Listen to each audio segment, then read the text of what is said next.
Son las 3 de la mañana. Te despiertas empapada. La almohada, la sábana, la pijama. Un calor que viene de adentro, como si alguien hubiera encendido un horno dentro de tu pecho. Te destapas. Luego tienes frío. Te tapas otra vez. Ya no puedes dormir. Al día siguiente, en medio de una conversación, buscas una palabra. Una palabra que usas todos los días, que la tenías ahí, en la punta de la lengua, hace un segundo, y simplemente desapareció. Más tarde, tu hija te dice algo inofensivo, un comentario que en otro momento ni hubieras notado, y te sale una reacción que ni tú reconoces, una irritación que no entiendes. Y lo peor no es el enojo, lo peor es lo que viene después. Esa sensación de que algo en ti cambió y no sabes qué es. Y no es solo eso. Te duelen las rodillas al levantarte y no sabes por qué. La ropa te queda distinta aunque comas lo mismo de siempre. Hay días en que la ansiedad te aprieta el pecho sin motivo. Hay noches en que el llanto llega de la nada. El insomnio, la niebla en la cabeza. El cuerpo que ya no se siente como tuyo. Parece que fueran 10 problemas distintos, pero no lo son. Y probablemente ya te hiciste las preguntas que nadie contesta con claridad. ¿Por qué no puedo dormir como antes? ¿Por qué no encuentro las palabras? ¿Por qué exploto con las personas que más quiero? ¿Esto que me pasa en la memoria es normal o debo preocuparme? ¿Por qué mi cuerpo cambió si yo no cambié nada? ¿Qué me está pasando? Hoy vamos a responder cada una de esas preguntas, con la ciencia, sin rodeos. Y lo que descubriremos probablemente te quite un peso de encima que llevas cargando sola. Y si eres hombre, y alguien que quieres está pasando por esto y no entiendes qué le sucede, quédate. Esto también es para ti.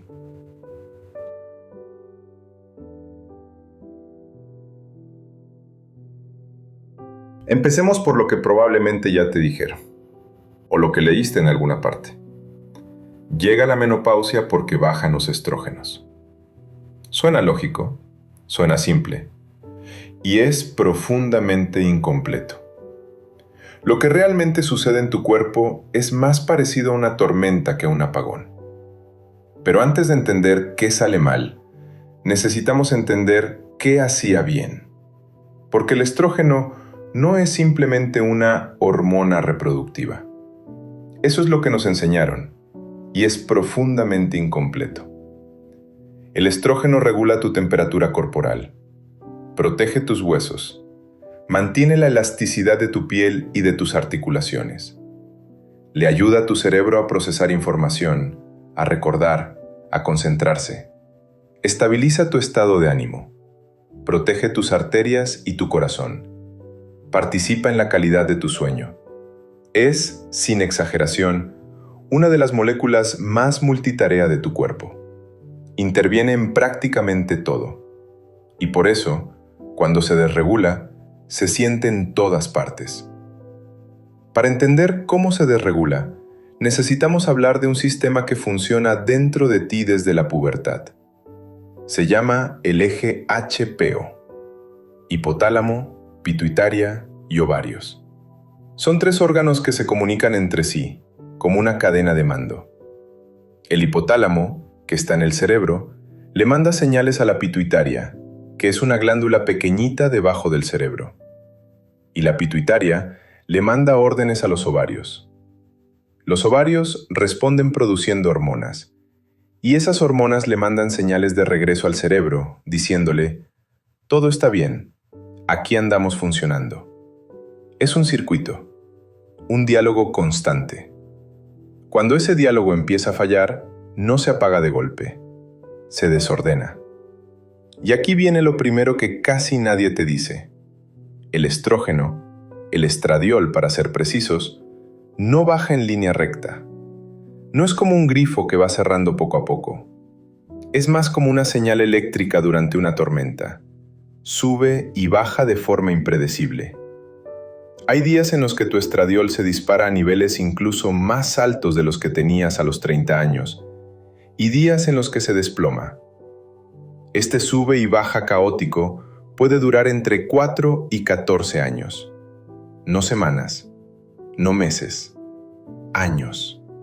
A esa etapa se le llama perimenopausia, que es el periodo de transición antes de que la menstruación se retire definitivamente. Y es ahí, en esa montaña rusa, donde se concentran los síntomas más intensos. Pero el estradiol no actúa solo. Tu cuerpo también produce progesterona, testosterona y otras hormonas como la FSH, la LH y la inhibina. Cada una cumple funciones distintas. Cuando una se desregula, arrastra a las demás. Es como una orquesta donde los violines pierden el ritmo. El director, que sería la pituitaria, empieza a agitar los brazos con desesperación, tratando de que el conjunto vuelva a sonar bien. Pero no puede. Porque el problema no está en la dirección. Está en que los instrumentos están cambiando de afinación. Y hay algo fundamental que necesitamos entender aquí. Los receptores de estrógeno, que son como pequeñas antenas que reciben la señal de esa hormona, no están solamente en los ovarios o en el útero. Están en tu cerebro, en tu corazón, en tus huesos, en tus articulaciones, en tu piel, en tu intestino, en prácticamente cada sistema de tu cuerpo. Y tal vez esto te sorprenda, tus articulaciones también dependen de esa señal. Esos dolores en las rodillas, la rigidez al levantarte, las molestias en las manos que atribuyes a la edad, en muchos casos son parte de la misma cascada hormonal. No es que estés envejeciendo más rápido, es que tus articulaciones están perdiendo una señal que las mantenía lubricadas y protegidas. Lo mismo ocurre con tu metabolismo. Cuando el estrógeno cae, el metabolismo se ralentiza y la grasa se redistribuye. Se mueve de donde siempre estuvo hacia la zona abdominal.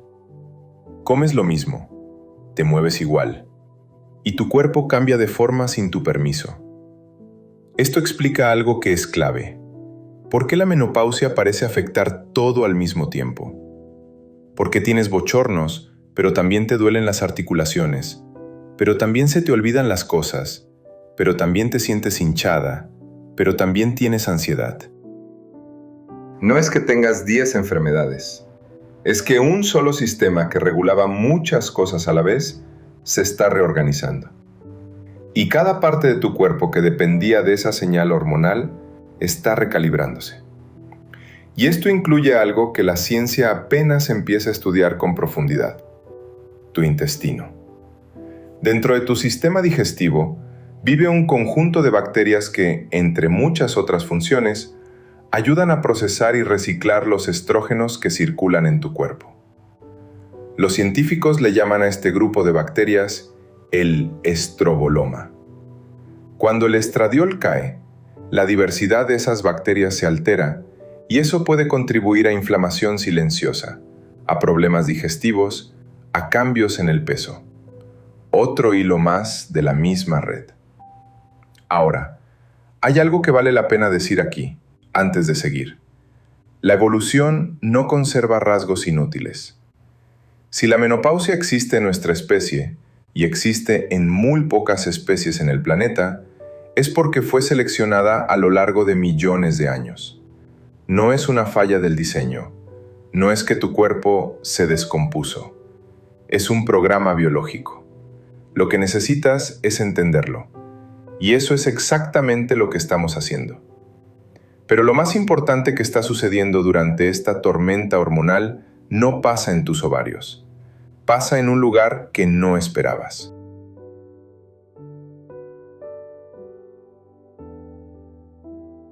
Pasa en tu cerebro.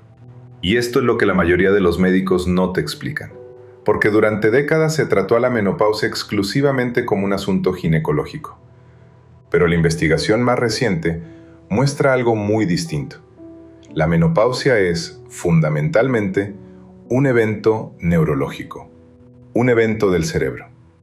La neurocientífica Lisa Mosconi, directora de la Iniciativa del Cerebro Femenino en el Hospital de la Universidad Cornell en Nueva York, ha dedicado años a estudiar qué le pasa al cerebro durante esta transición.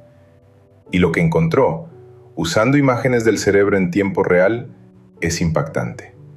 El cerebro de una mujer en perimenopausia experimenta una caída de más del 30% en su capacidad de procesar glucosa.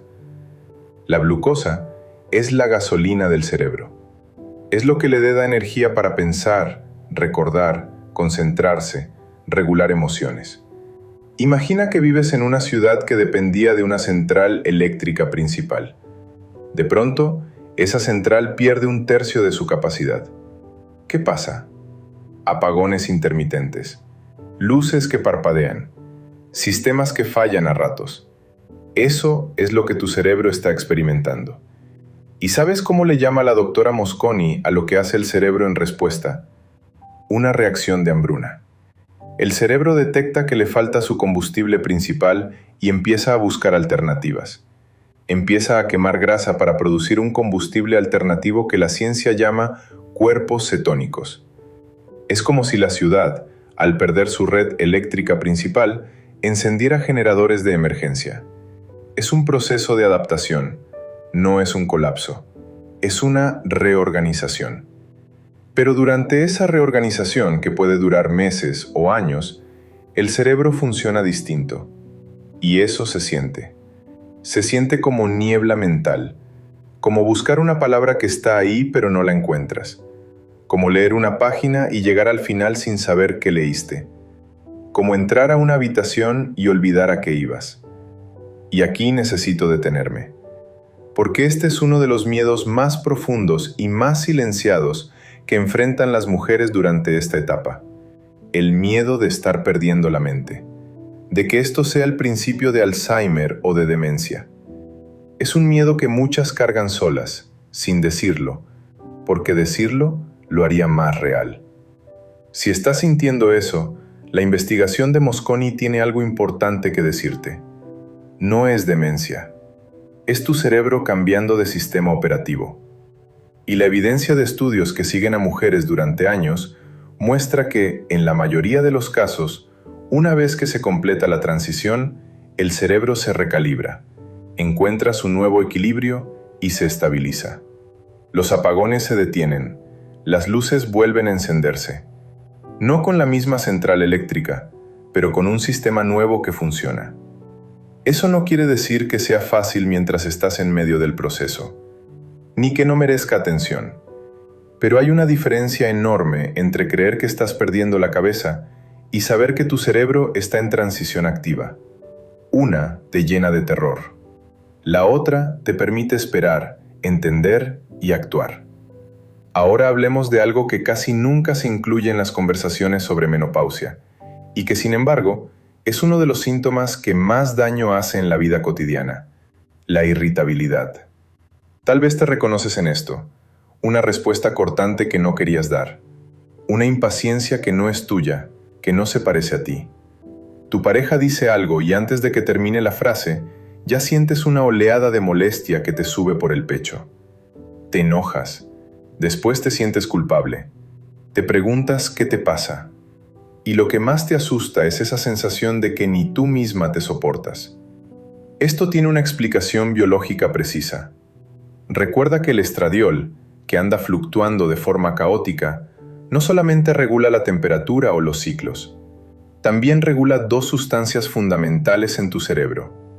La primera es la serotonina, que funciona como un estabilizador emocional. Cuando la serotonina está en niveles adecuados, puedes recibir una molestia sin explotar. Puedes procesar un disgusto sin que te consuma. Cuando la serotonina baja, tu umbral de tolerancia se reduce. Lo que antes era una molestia menor, ahora se siente como una agresión. La segunda sustancia es el GABA, que actúa como el freno de mano de tus respuestas emocionales.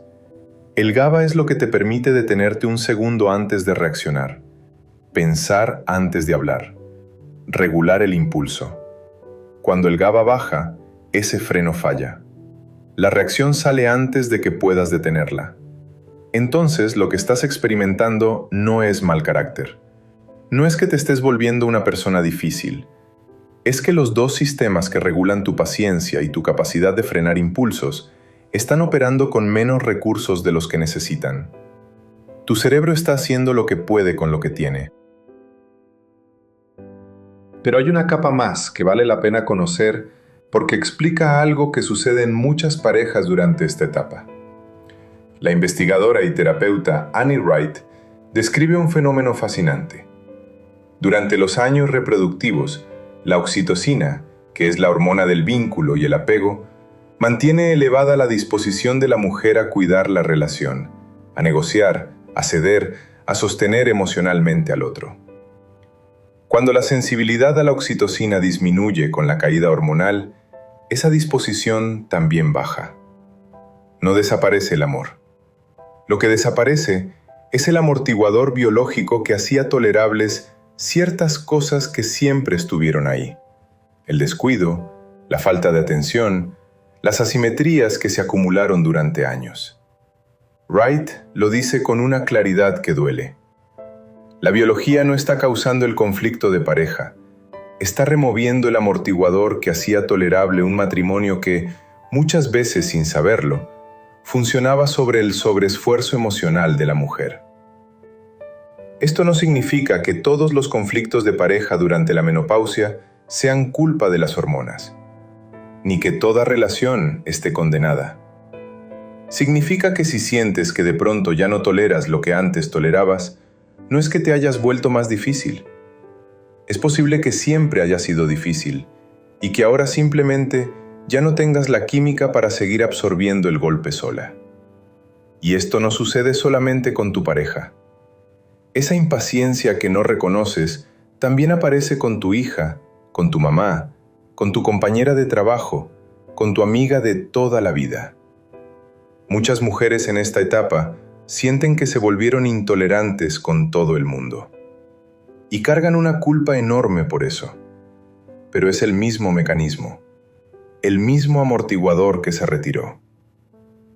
Y hay un último mecanismo que necesitamos entender en este bloque, porque conecta todo lo que hemos visto y explica por qué tantas mujeres sienten que los síntomas se multiplican unos a otros.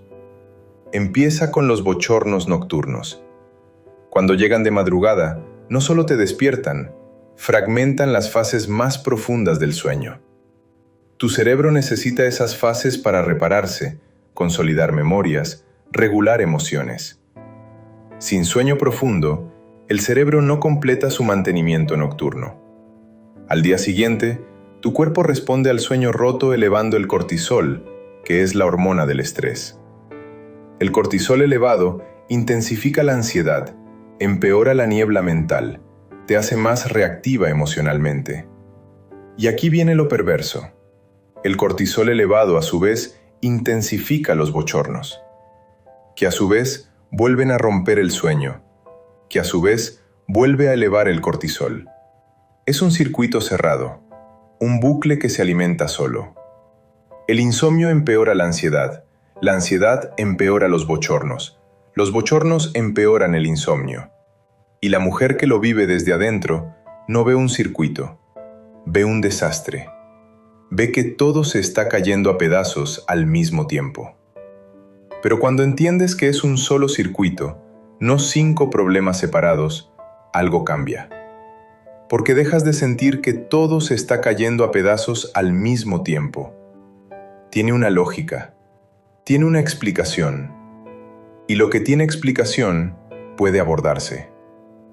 Ahora, todo lo que acabamos de ver, el caos hormonal, la reorganización del cerebro, la irritabilidad, el bucle del sueño, la ciencia lo sabe. Lo tiene documentado con estudios rigurosos. Entonces surge una pregunta inevitable. Si la ciencia sabe todo esto, ¿por qué nadie te lo explicó? ¿Por qué llegaste a la menopausia sin esta información? La respuesta está en una de las historias más turbias de la medicina moderna.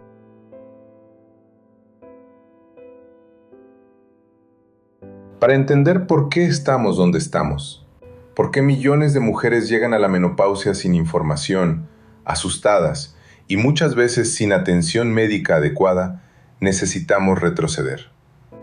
Porque la menopausia no solo tiene una historia biológica, tiene una historia médica. Y esa historia está llena de errores que todavía estás pagando. Empecemos por el principio. En la Grecia antigua, los médicos creían que el útero era un órgano que vagaba por el cuerpo de la mujer. Si dejaba de sangrar, si la menstruación se detenía, el útero supuestamente migraba hacia arriba y causaba todo tipo de síntomas: ansiedad, irritabilidad, sofocación, inestabilidad emocional. A esto le llamaron histeria, que viene precisamente de la palabra griega histera, que significa útero.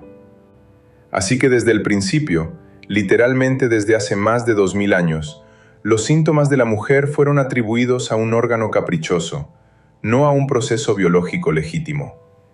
Y esa mentalidad se mantuvo durante siglos. En el siglo XIX, la medicina clasificó la menopausia como una enfermedad de la involución, una decadencia, un marchitamiento. Las mujeres menopáusicas eran confinadas, tratadas como enfermas o como histéricas. Pero el capítulo que más consecuencias tiene para ti, para tu generación, comienza en 1966. Ese año, un ginecólogo llamado Robert Wilson publicó un libro titulado Feminine Forever, que en español sería algo como Femenina para siempre. Wilson argumentaba que la menopausia era, y cito la idea central, una castración natural devastadora. Una enfermedad por deficiencia hormonal que debía ser tratada con estrógenos de por vida. Según Wilson, sin estrógenos, la mujer se convertía en una versión deteriorada de sí misma. El libro fue un éxito masivo. Millones de mujeres empezaron a tomar terapia hormonal. Lo que no se supo hasta después es que la investigación de Wilson fue financiada en gran parte por laboratorios farmacéuticos que fabricaban las hormonas. El mensajero tenía conflicto de interés. Pero el mensaje ya había calado. Durante 36 años, la terapia hormonal fue el tratamiento estándar. Millones de mujeres la usaban. Hasta el año 2002. Ese año, un estudio masivo llamado WHI, la Iniciativa de Salud de la Mujer por sus siglas en inglés, fue interrumpido abruptamente antes de terminar. Los investigadores anunciaron que habían encontrado un aumento en el riesgo de cáncer de mama y eventos cardiovasculares en las mujeres que tomaban terapia hormonal combinada. La noticia fue una bomba. Los titulares de los medios gritaban peligro. Las mujeres entraron en pánico. Los médicos dejaron de recetar hormonas de la noche a la mañana. Y aquí es donde la historia se vuelve realmente dolorosa. Porque cuando la comunidad científica volvió a mirar los datos del estudio con más calma, años después, encontró problemas serios. Alrededor del 70% de las mujeres que participaron en el estudio tenían más de 60 años. Muchas eran fumadoras. Muchas tenían sobrepeso o hipertensión no detectada. Es decir, le dieron hormonas a mujeres cuyas arterias ya estaban dañadas después de más de una década sin protección estrogénica. Y luego extrapolaron esos riesgos a todas las mujeres, incluyendo las de 45 o 50 años que estaban sanas. La doctora Joanne Manson, profesora de medicina en Harvard y una de las investigadoras principales del propio estudio WHI, ha dedicado años a corregir esa interpretación. Sus reanálisis muestran que para mujeres menores de 60 años, o que inician la terapia dentro de los primeros 10 años después de la menopausia, los beneficios superan a los riesgos. Se observó reducción en riesgo cardiovascular y en mortalidad general. El problema no eran las hormonas, era a quién se las daban y cuándo. Pero el daño estaba hecho. Una confusión entre riesgo relativo y riesgo absoluto, amplificada por titulares sensacionalistas, privó a toda una generación de mujeres de un tratamiento que, para muchas, habría sido protector. Los médicos, también asustados, dejaron de hablar de hormonas, y el silencio se volvió la norma. Y ese silencio médico cayó sobre un silencio que ya existía, un silencio más viejo, más profundo, un silencio cultural.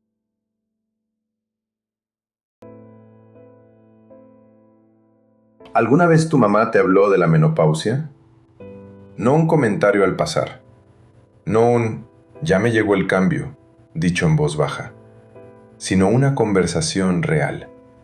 Alguien que se sentara contigo y te dijera: esto es lo que me está pasando, esto es lo que vas a sentir, esto es lo que necesitas saber. Si tu respuesta es no, no estás sola, y no es casualidad. En nuestra cultura, la menopausia vive rodeada de lo que podríamos llamar un silencio generacional. Tu abuela no habló de esto. Tu mamá probablemente tampoco. No porque no les importara, sino porque no tenían el lenguaje, ni el permiso, ni el espacio para hacerlo. Una investigación realizada en Lima, Perú, en 2024, con más de 850 mujeres, encontró números que duelen. El 71% no buscó ningún tipo de ayuda médica para sus síntomas. El 86% no usaba ninguna opción terapéutica. Y sin embargo, el 91% experimentaba síntomas que los investigadores clasificaron como severos. 9 de cada 10 sufrían fuerte. 7 de cada 10 en silencio. ¿Cómo se llega a eso? Se llega en parte porque el lenguaje que existe para hablar de la menopausia es un lenguaje de pérdida, de vergüenza, de defecto. Piensa en las frases que se usan. Se me fue la regla. Se me fue. Como si algo valioso se hubiera escapado. Ya no sirvo para eso. Como si tu valor estuviera atado a una función biológica. El cambio. Así, sin nombre propio. Como si fuera algo innombrable, algo de lo que se habla en voz baja, si es que se habla. Y no es solo el lenguaje cotidiano. El lenguaje médico también carga su cuota. Los términos que la medicina ha usado durante décadas incluyen insuficiencia ovárica, falla ovárica prematura, incluso, hasta hace no tanto, vaginitis senil. Cada uno de esos términos enmarca un proceso natural como ruina, como avería, como descomposición. ¿Qué sientes cuando un médico te dice que tienes una falla? Sientes que algo en ti está roto. Pero aquí viene un dato que cambia la perspectiva de todo lo que acabamos de ver. La antropóloga Margaret Lock, profesora de la Universidad McGill en Canadá, dedicó años a estudiar cómo viven la menopausia las mujeres en diferentes culturas. Comparó muestras amplias de mujeres en Japón, en Canadá y en Estados Unidos. Y lo que encontró es revelador. En las muestras de Canadá y Estados Unidos, más del 60% de las mujeres reportaban bochornos como su síntoma principal. En Japón, esa cifra era del 9.5%. Menos de 1 de cada 10. 9.5%. ¿Cómo es posible una diferencia tan abismal? Locke encontró que la explicación no era solo dietética o genética, aunque esos factores también influyen. Era cultural y lingüística. En japonés, el término para esta etapa es konenki, que se traduce como cambio de estaciones de la vida. No hay pérdida en ese nombre. No hay defecto. Es un cambio de estación, como el paso del verano al otoño. Y el idioma japonés tradicional ni siquiera tenía una palabra específica para bochorno o sofoco. No porque las mujeres japonesas no los experimentaran, sino porque esa experiencia no estaba culturalmente enfatizada como el centro del problema. Esto no significa que la menopausia sea pura psicología o que los síntomas sean imaginarios. La biología es real. Pero la forma en que la cultura te enseña a interpretar esa biología, las palabras que te da o que te quita para describirla, moldea profundamente cómo la vives. El vocabulario funciona como el lente de una cámara. Si el único lente que tienes es uno que muestra pérdida, deterioro y decadencia, la imagen que verás de la menopausia será devastadora. Pero si el lente se amplía, si incluye transición, reorganización, cambio de estación, la misma biología se contempla de forma muy distinta. Y eso nos lleva a una pregunta incómoda pero necesaria. Si el silencio cultural amplifica el sufrimiento, ¿qué pasa cuando ese silencio se encuentra con una cultura que, además, castiga a las mujeres por envejecer?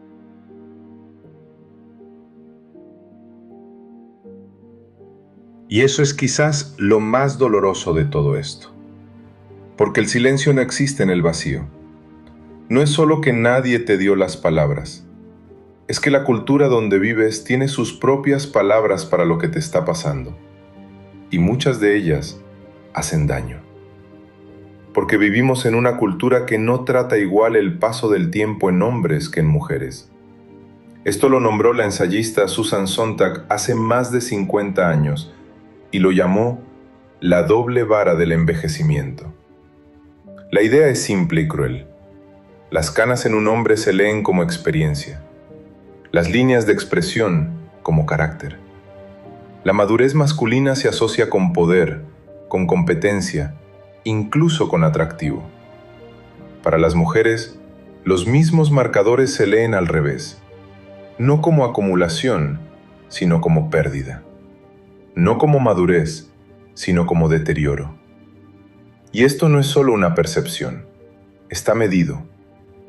Un estudio publicado en la revista científica PLOS ONE evaluó cómo personas de distintas edades califican el atractivo facial de hombres y mujeres. En los hombres maduros, la caída en atractivo físico era compensada por un aumento en la percepción de poder social. En las mujeres después de los 50, esa compensación simplemente no existía. La brecha más amplia entre hombres y mujeres se registró exactamente en el rango de los 51 a 65 años, la edad de la menopausia. Y la menopausia actúa como el marcador biológico que activa esa penalización, no porque pierdas algo objetivo, sino porque la cultura interpreta el fin de la fertilidad como el fin de la relevancia. Tal vez te reconoces en lo que voy a decir. Hay un momento, y muchas mujeres lo describen con una precisión que duele, en el que sientes que dejaste de ser vista. No de golpe, poco a poco. En la tienda donde antes te atendían primero. En la reunión donde tu comentario se pierde. En la calle donde las miradas que antes te encontraban ahora te atraviesan. La socióloga Sue Westwood, de la Universidad de York en Inglaterra, encuestó a 158 mujeres de entre 50 y 89 años sobre esto. Encontró que el sentimiento de invisibilización se intensifica drásticamente alrededor de los 50, coincidiendo con la menopausia. Una participante de 52 años lo dijo así: "Los hombres jóvenes me atraviesan con la mirada como si yo no estuviera ahí". Y Westwood identificó algo que tiene un nombre revelador: la abuelización. La tendencia de la sociedad a reducir toda la complejidad de una mujer madura, su inteligencia, su experiencia, su deseo, su historia, a un solo rol: la abuela. Como si al llegar a cierta edad, lo único que pudiera ser fuera eso. Y muchas de ustedes ni siquiera son abuelas, pero la sociedad ya las encasilló. Y a todo esto se suma algo que pocas veces se conecta con la menopausia, pero que se vive en el cuerpo todos los días: el cambio de peso. Recuerda lo que vimos sobre los receptores de estrógeno distribuidos por todo el cuerpo. Cuando el estrógeno cae, el metabolismo se ralentiza y la grasa se redistribuye hacia la zona abdominal. Comes lo mismo, te mueves igual, y tu cuerpo cambia de forma sin tu permiso. Para una mujer que creció en la cultura de los años 80 y 90, donde el mensaje era que tu valor dependía de ser talla 2 o talla 4, ese cambio no es un dato médico, es un terremoto. Y sucede precisamente en el momento en que la cultura ya te está diciendo que eres menos visible, menos relevante, menos atractiva. El cuerpo cambia y la cultura te castiga por ese cambio. Y sobre esa herida hay toda una industria montada. El mercado global de productos antienvejecimiento se proyecta en más de $80.000 millones para 2027. Y el mensaje que te envían opera como una trampa. Por un lado, envejecer es inaceptable. Necesitas productos para combatir el paso del tiempo. Por el otro, si los usas, eres vanidosa o artificial. La doctora Schifrin de Harvard advierte: la industria de la belleza ahora ve signos de dinero en las mujeres de mediana edad. Hay que mantenerse en estado de alerta, o las empresas van a intentar aprovecharse. Y hay una versión más reciente que es todavía más tramposa: el discurso del envejecimiento positivo. Suena liberador, pero en la práctica funciona como otra exigencia. Ahora no solo debes evitar las arrugas, debes envejecer de manera óptima, activa, radiante, productiva. Y si no lo logras, es tu culpa. Todo esto tiene consecuencias que se miden. Las mujeres con síntomas severos de menopausia pierden, en promedio, un 10% de sus ingresos reales en los 4 años siguientes. 1 de cada 10 abandona definitivamente su empleo. Y el 65% de las mujeres profesionales en esta etapa considera que admitir lo que le pasa en el trabajo comprometería sus oportunidades. Pero hay un dato que quiero que tengamos presente, porque pone en perspectiva todo lo que acabamos de ver. La esperanza de vida de la mujer supera los 80 años. La menopausia llega alrededor de los 51. Eso significa que vas a vivir aproximadamente 1/3 de tu vida entera en posmenopausia. 30 años o más. Y la cultura, en lugar de reconocer esas 3 décadas como lo que son, las trata como un epílogo, como un después que importa menos. Pero no es un epílogo, es un tercio completo de tu vida, y merece ser vivido con información, con atención, y con algo muy básico que muchas mujeres no conocen o posponen: conocer los números de tu propio cuerpo.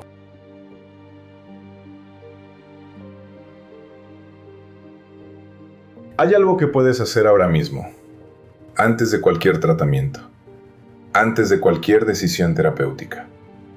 Algo que no requiere esperar a que los síntomas sean insoportables. Y es esto: conocer tus números. Un perfil hormonal básico que incluya la hormona antimülleriana, la FSH, el estradiol, la LH, y un perfil tiroideo puede darte una fotografía de dónde estás en la transición. No es un diagnóstico absoluto, y aquí es importante ser honestas. La FSH, por ejemplo, fluctúa tanto durante la perimenopausia que un solo resultado puede ser engañoso. Las guías de las principales sociedades de ginecología, como la NAMS en Norteamérica, lo reconocen. Un solo análisis no te dice todo. Pero una serie de mediciones a lo largo del tiempo sí te va dibujando un mapa. Y ese mapa lo lee mejor un profesional contigo. Un ginecólogo o un endocrinólogo que interprete tus resultados, te explique dónde estás en la transición y te oriente según tu caso particular. El perfil hormonal no es lo único que se vuelve importante durante esta etapa. La menopausia marca un punto de inflexión para el riesgo cardiovascular y óseo. La protección que el estrógeno le daba a tus arterias y a tus huesos comienza a retirarse. Por eso, los chequeos que se vuelven críticos a partir de los 40 incluyen la densitometría ósea, el perfil de lípidos, los niveles de glucosa, la presión arterial y la mamografía. Tu médico puede orientarte sobre la frecuencia y la combinación adecuada para tu edad y tu historial.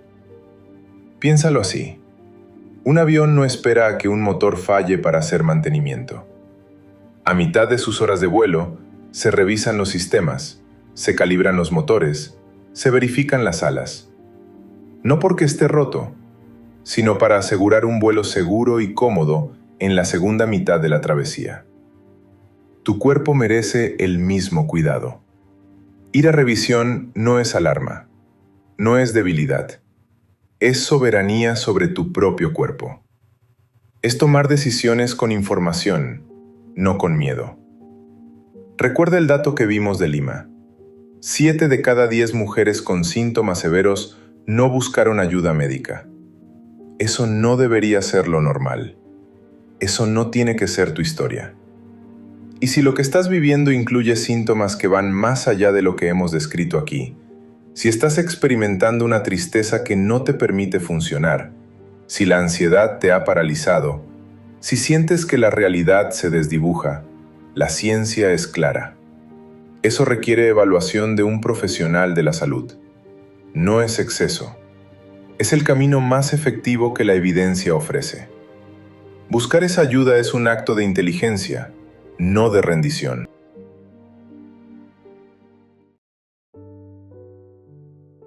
Hay un aspecto de la menopausia que merece explorarse con honestidad. Para muchas mujeres, el fin de la menstruación es un alivio. Las encuestas lo confirman. Entre el 70 y el 75% de las mujeres posmenopáusicas reportan sentirse liberadas. No más cólicos, no más preocupación por anticonceptivos, no más sangrados.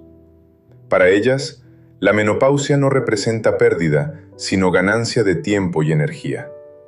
Y la ciencia muestra algo más. La experiencia depende mucho de en qué momento de la transición te encuentras. Durante la perimenopausia, cuando las hormonas fluctúan con más fuerza, la vivencia tiende a ser más difícil. Pero muchas mujeres que ya cruzaron esa etapa describen la posmenopausia como un periodo de paz y estabilidad. Pero hay mujeres para quienes esta transición trae algo más complejo. Es el duelo. No el duelo por alguien que murió, sino el duelo por algo que se cerró, por una capacidad que desapareció, por una puerta biológica que se cerró de forma irreversible. No la cerraste tú, la cerró tu cuerpo. Y la sociedad no tiene un nombre para esa pérdida. No hay funeral, no hay ritual, no hay tarjeta de condolencia para el fin de la fertilidad. La investigación clínica lo llama duelo reproductivo. Pero ese término simple esconde experiencias radicalmente distintas según la historia de cada mujer. Vamos a explorar 3 de esas experiencias, porque es posible que te reconozcas en una de ellas. Y si no te reconoces, tal vez reconozcas a alguien que quieres. Si elegiste no tener hijos, de forma consciente, convencida, la menopausia probablemente no te trae un duelo por la maternidad. La investigación muestra que las mujeres que tomaron esa decisión de manera firme reportan niveles de satisfacción de vida iguales o incluso superiores a las madres de su misma edad. Pero eso no significa que la transición sea neutral. Lo que muchas mujeres de este perfil experimentan no es arrepentimiento, sino algo más sutil: la confrontación con la irreversibilidad. Mientras existía la capacidad biológica, tu decisión era teóricamente reversible. Elegías no ser madre, pero podías. Con la menopausia, esa posibilidad se cierra. Y cerrar una puerta, aún una puerta por la que nunca pensaste pasar, se siente distinto a tenerla abierta. Y luego está la presión social. Las investigaciones documentan que, al llegar la menopausia, muchas mujeres sin hijos enfrentan un resurgimiento de la fiscalización externa. Comentarios como: ¿ves? Debiste haber tenido hijos. O ¿ahora quién te va a cuidar? Frases que no son preguntas reales. Son juicios disfrazados de preocupación. Y llegan precisamente cuando tu cuerpo ya selló la decisión. Si esto te suena familiar, no eres la única. Y tu decisión no necesita justificación retroactiva. Ni ahora, ni nunca. Si deseabas ser madre y no pudiste, por la razón que sea, la menopausia puede ser devastadora. No porque traiga un duelo nuevo, sino porque sella uno viejo. Le pone un candado biológico a una esperanza que, por más pequeña o irreal que fuera, todavía existía en algún rincón. La psicóloga Pauline Boss, de la Universidad de Minnesota, desarrolló un concepto que describe con precisión lo que muchas mujeres en esta situación experimentan: Lo llamó duelo ambiguo. Es el duelo por algo que nunca existió, pero que fue profundamente deseado. No hay un cuerpo que velar, no hay un funeral. Es la pérdida de una posibilidad, el hijo que nunca se gestó, la experiencia de criar que no ocurrió, la transmisión del legado familiar que se interrumpió. Un estudio de los Institutos Nacionales de Salud de Estados Unidos documentó que el 89% de las mujeres que perdieron su fertilidad de forma definitiva e imprevista reportaron niveles de angustia emocional calificados de moderados a severos. El 84% se sentía sin recursos emocionales para procesar lo que estaba pasando. Y casi la mitad calificó al profesional de salud que les dio la noticia como carente de sensibilidad básica. Una mujer que testificó ante el Senado de Australia lo dijo con palabras que no necesitan traducción. Ser madre y tener una familia eran algo seguro para mí. Lo intentamos durante años. La menopausia me golpeó como una tonelada de ladrillos. Supe que mis esperanzas de ser madre se habían terminado. Estaba devastada. Y mi experiencia es invisible. Invisible. Esa es la palabra clave. Porque nadie te manda flores por esta pérdida. Nadie te da licencia laboral. Nadie te pregunta cómo estás. Y muchas veces, la gente a tu alrededor, queriendo ayudar, dice exactamente lo peor. Al menos ya no vas a tener que lidiar con la menstruación. Como si el fin del sangrado fuera una compensación por el fin de un sueño.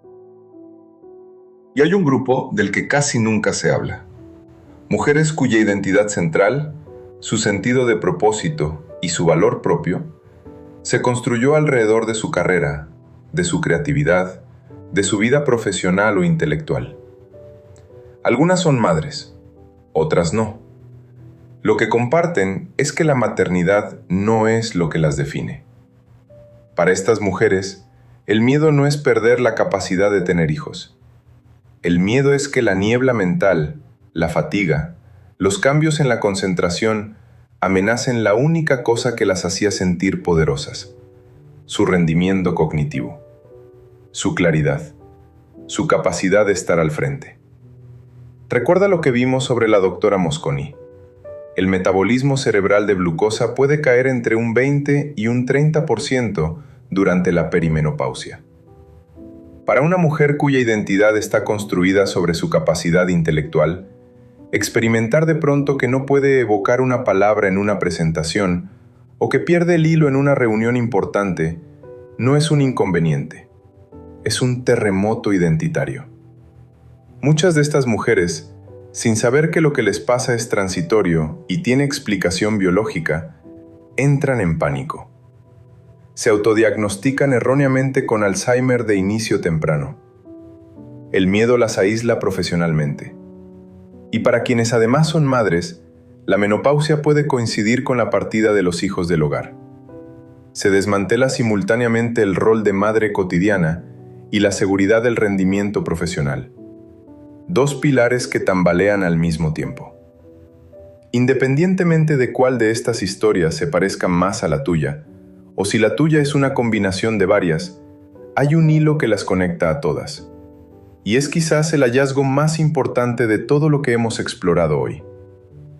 El tanatólogo Kenneth Doka, que ha dedicado su carrera a estudiar los duelos que la sociedad ignora, acuñó un concepto que se ajusta como guante a la menopausia.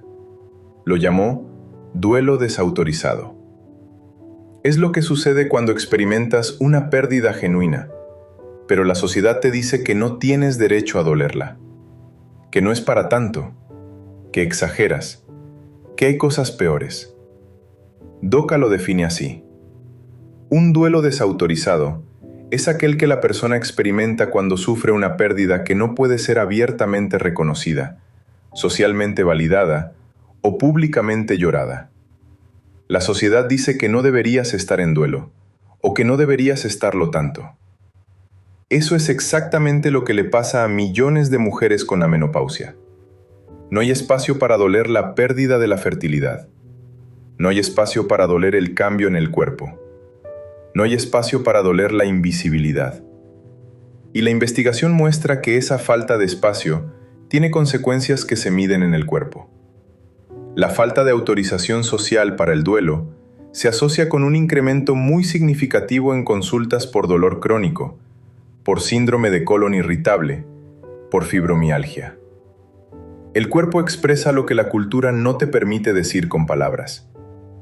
Pero la misma investigación muestra algo esperanzador. Cuando las mujeres encuentran espacios donde pueden nombrar lo que sienten, donde su experiencia es escuchada sin juicio, los niveles de ansiedad y los marcadores de inflamación en el cuerpo descienden de forma medible. Hoy, esos espacios existen más que nunca. Foros, comunidades, conversaciones que hace 10 años no existían. El paso más importante es buscarlos, porque lo que la ciencia confirma es simple. Nombrar lo que te pasa, en voz alta, frente a alguien que escucha, cambia tu biología.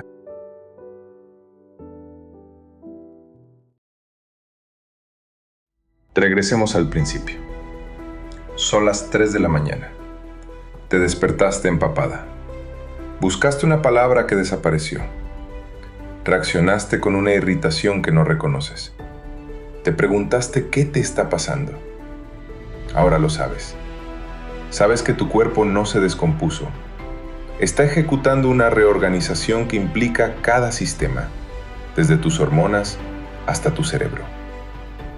Sabes que la niebla mental no es demencia, que la irritabilidad no es tu carácter, que el insomnio, la ansiedad y los bochornos no son 5 problemas, sino un circuito que se conecta.